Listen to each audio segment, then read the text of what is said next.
News here on One News Now. I'm Diego Castro, bringing you the biggest headlines from around the world.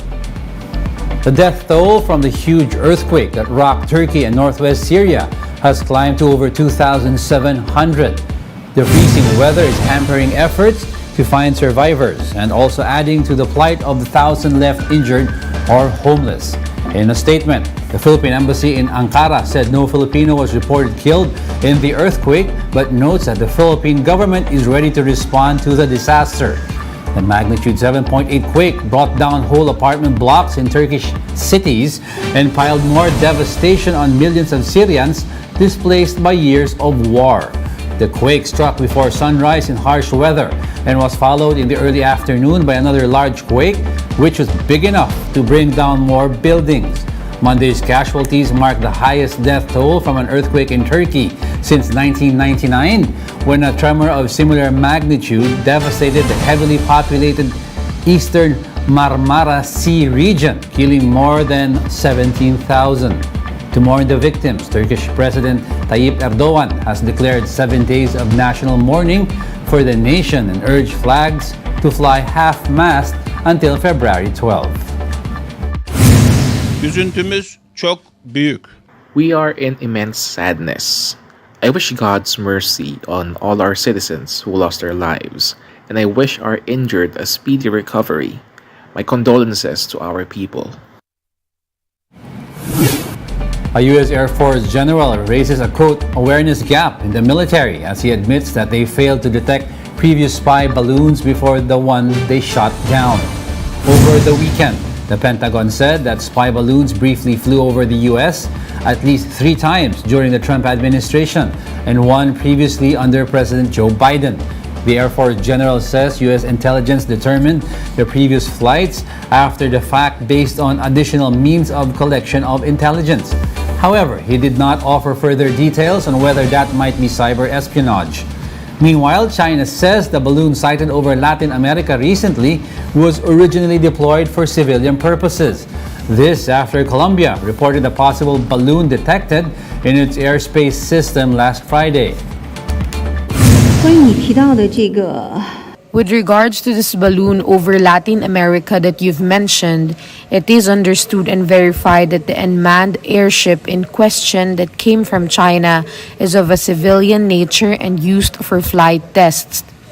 It was affected by the weather and has limited control of its own. The airship deviated from its intended route and entered the skies over Latin America and the Caribbean by mistake. We will be back with more stories after the break. Keep it here on One News.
You're still watching One News Now. I'm Diego Castro.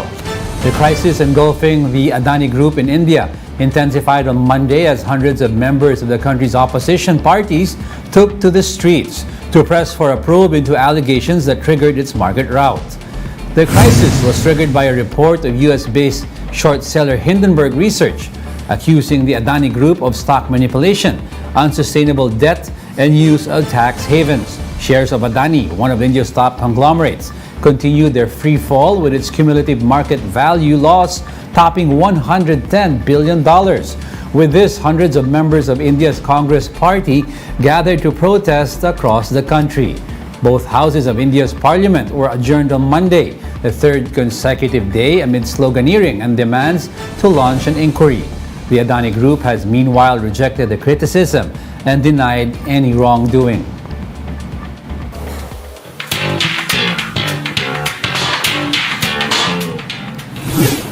The 65th Annual Grammy Awards was a night filled with history-making wins.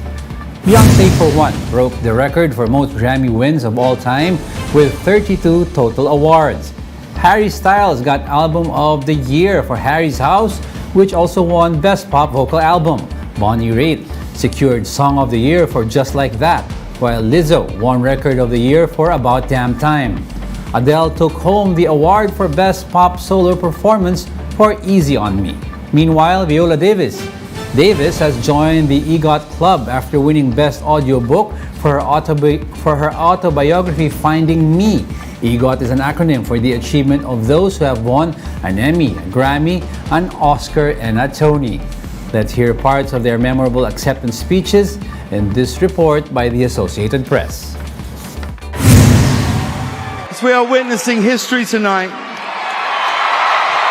breaking the record for the most Grammy wins of all time. I'd like to thank my beautiful husband, my beautiful 3 children who are at home watching. I'd like to thank the queer community for your love and for inventing this genre. God bless you. I've been so inspired by every artist in this category with me at a lot of different times in my life. I listen to everyone in this category when I'm alone, and I think like on nights like tonight, it's obviously so important for us to remember that there is no such thing as best in music. And the Grammy goes to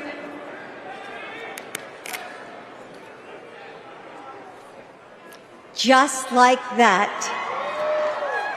I was so inspired for this song by the incredible story of the love and the grace and the generosity of someone that donates their beloved's organs to help another person live.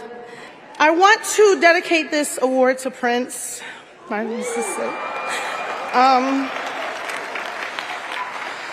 we lost Prince, I decided to dedicate my life to making positive music. And I was like, I don't care if my positivity bother you. What's wrong with you? I just want to dedicate this to my son Angelo. Oh God, Rich, he said, don't cry. If you win anything tonight, don't cry. And here I am crying. And it has just been such a journey. I just EGOT.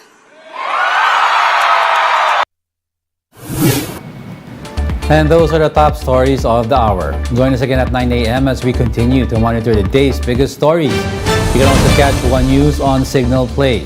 Register an account now at signalplay.com so you can stream One News live anytime, anywhere. Coming right up is Agenda at 8 a.m. I'm Diego Castro. We are One News. All sides, all the time.